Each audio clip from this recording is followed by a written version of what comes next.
Greetings everyone, it's your boy the AntMAN here, back at you with another review, and welcome to a little something I'd like to call a triple strike.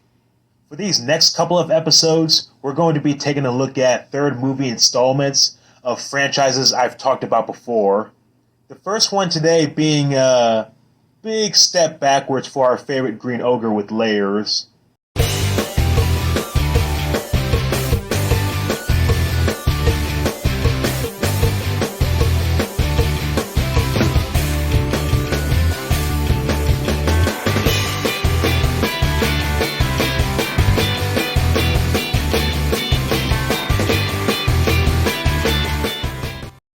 Shrek the Third came out in 2007 and was directed by Chris Miller in his directorial debut.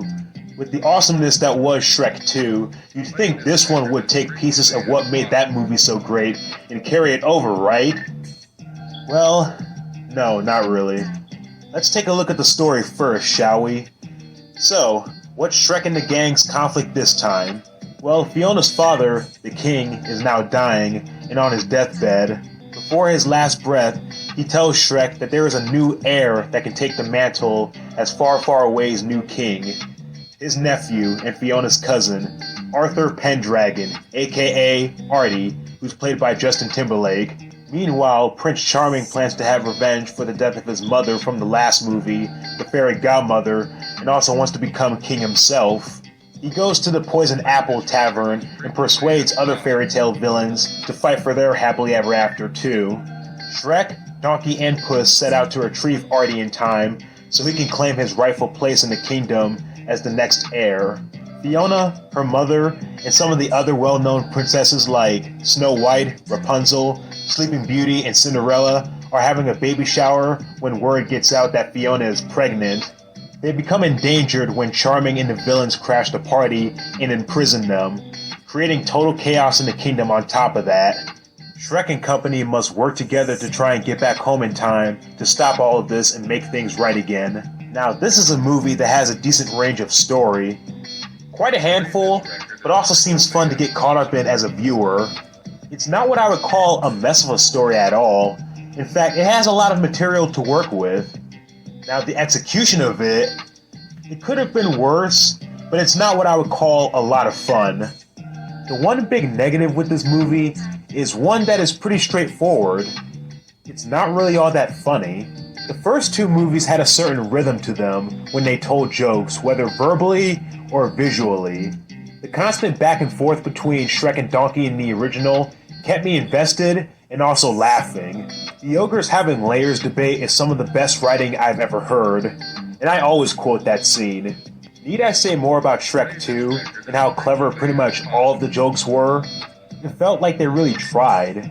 As for Shrek the Third, however, the timing is off and the humor feels washed out and bland.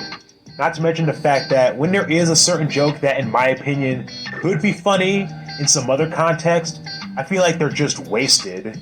For example, at King Harold's funeral, where everyone in the kingdom is attending, of course, his grave is in a shoebox that has the label "Ye Oldie Footlocker" on it. I kid you not. And this right here is when you shouldn't place a visual gag in a moment that's supposed to be somewhat emotional and moving for the loss of a character. Like, the product placement gag could work in a different scene totally, but here it's pretty distracting because of how we're supposed to feel. Like, dude, this is a funeral service. I'm pretty sure we're not supposed to be laughing. Now, from the get-go, if it were supposed to be hilarious, then I feel like a setup was needed. Not just, oh hey, get it? Ye Oldie Footlocker, because product placement. I hate that. Then again, I guess it's not as in-your-face as the Wendy's and Petco ads in the Garfield movie, but my point still stands. I really do try to find this movie funny. There are genuine laughs to be had here, don't get me wrong, but I feel Shrek 1, 2, and even 4 have way more genuine laughs than this one. Again, I don't really think this one is god-awful or even bad. Hell, I'm probably being a little nicer to this movie more than other folks, but this is probably one of the most washed-out animated comedies I've ever seen. Now, that's not to say that there aren't any funny things in this movie, because there are. Speaking of the princesses, I love that rather than being your typical happy-go-lucky and presentable ladies who are bundles of sunshine, they are somewhat stuck up and have feisty attitudes, which quite frankly is pretty up to standards to what the Shrek movies did best, which is taking the fairy tale tropes and making fun of them by putting a twist to it. It reminds me of what Shrek 2 did with the fairy tale settings, and that's probably why this is one of the few things that actually stands out for me.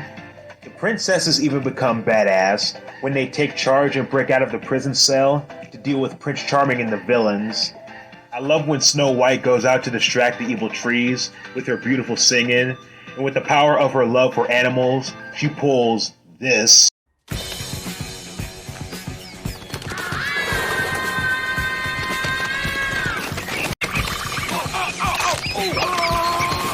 Oh boy, that is freaking awesome.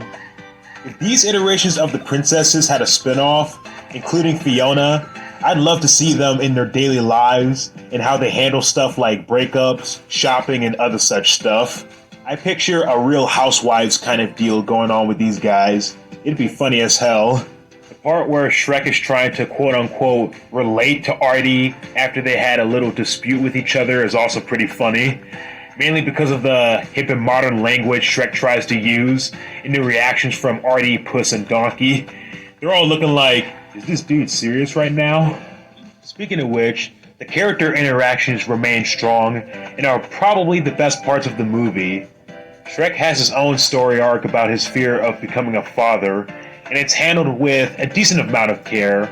It's a nice dive into his psyche and what some of his past experiences say about him. Even before the movies took place, his relationship with Artie further solidifies that.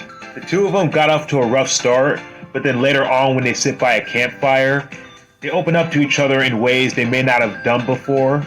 Though in Shrek's case, he had Donkey in the two movies prior to work off of and talk to. But this has some of the same value and parallel to it. I wish we could have gotten a little more out of Shrek's past with his family, because during the talk he has with Artie, he claims that his father actually tried to eat him, which they both agree is pretty bad. It's somewhat funny, but mainly sad. Although I do love how they both laugh it up afterwards, since I believe the purpose of the scene is for Shrek to comfort Artie and say he's not the only one with hardships in his life with a not-so-good father. It's also meant to add more to Shrek's arc and his fear of failing in that position once his kids are born. So this movie does know exactly what it wants to be about for our main hero, and how it ties to another main hero. Donkey and Puss in Boots remain the best of sidekicks and homies, and I feel they offer a decent amount of humor, with the time they have at least. They get swapped into each other's bodies at one point, and some of the lines they say get a few chuckles out of me. Also, when Puss tries to do the cute eyes inside Donkey's body, it's just the right amount of silly.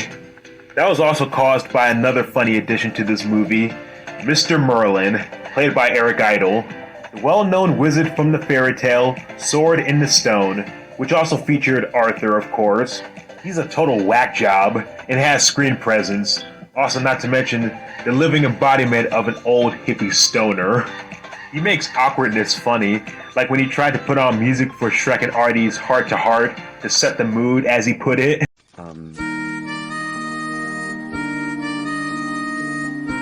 Just thought I might help set the mood, you know, for your big heart-to-heart chat.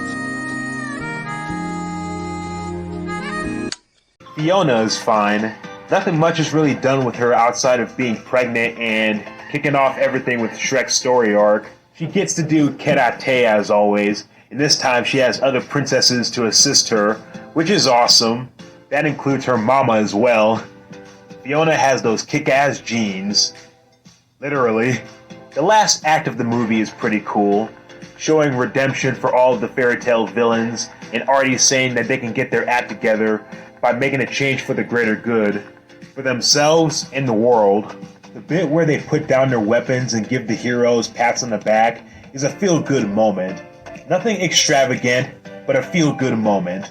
So yeah, Shrek the Third is most definitely the weakest of the series. It's pretty disappointing how much of a step back it was compared to the first two.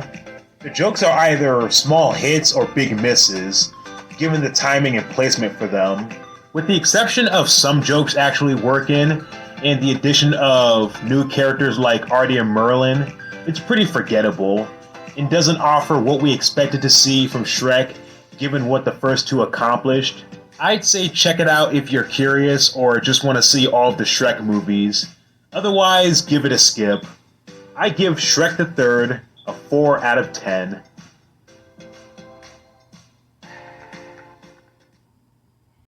Thank you all so much for watching today's episode.